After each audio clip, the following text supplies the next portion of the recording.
सरना लागा काय अवघडच झालंय गाडी आता ह्याच्यावर नांदायचं. तर राम राम मंडळी, स्वागत आहे तुमचं नवीन एका मिनी व्लॉगमध्ये. सकाळ सकाळ आवरून चाललो होतो, टेन्शनला घेतलं, नाश्त्याच्या दुकानावर आलो. इडली खायचं होता दोघांना पण, मग काय सुट्टी नाही. घेतलं मग 2 इडली आणि खाल्लं घरघरीत. वरनं आता म्हटलं पकाच्या झालाच पाहिजे, त्यांना पण जायला दुटेला वेळ होत होता म्हणून आलो. मग तोपर्यंत कांशीच्या पायातील चपलीचा पाना तुटला. ती घेतला शिवून तोपर्यंत बाबा म्हणलं आणा बूट, देतो पॉलिश करून. बाबाने नवीन चेसच करून दिलं बूट. शेवटच विषय केला. मग काय झाला माझा विदुटीला जायचा टाइम. घेतली पेटी आणि आमच्या मेजरला घेऊन चाललो होतो. आलो तर मराठी भाषा गौरव दिनाची तयारी चालली होती जोरदार. तोपर्यंत मी पसू लावून घेतलं.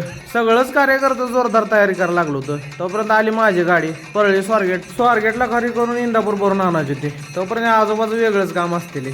काय कधी काय बोलतील काय सांगता येत नाही. विषय झाला आजोबांचा.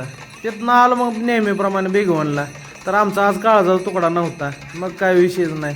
मग काय तिथं गाडी मांडून थेट स्वारगेटला चाललो होतो. तर वाटा ती लालपरे तिला ओव्हरटेक केलं. नवीन असल्यामुळे काय धुळला करत जाते. आलो मग हडपसरच्या ट्रॅफिकमध्ये. शेवटच विषय. तिथनं आलो स्वारगेटला तर 4 गाड्या आमच्या आधीच लाईन लागून होत्या. मग काय गंभीर विषय. म्हटलं शिटा मिळते का नाही. शेवटी शेवटपर्यंत आजोबाने नेऊन पुढं लावले. म्हटलं आपला विषय गंभीर आहे आता. थोडं 10 मिनटं थांबून मग मी पण गाडी भरून निवांत चाललो होतो. तोपर्यंत वाटतं ते कार्य करतं. कधी काय कोणाला किडा उठल काय सांगता येत नाही. चाललो होतो मग आलो रूमला. आणली होती येताना जिलेबी घरघरीत हांटली आणि जेवाय बसलो. तर भावानं आज होता ट्रेनिंगचा विषय. नवीन गाडीचा ट्रेनिंग होता.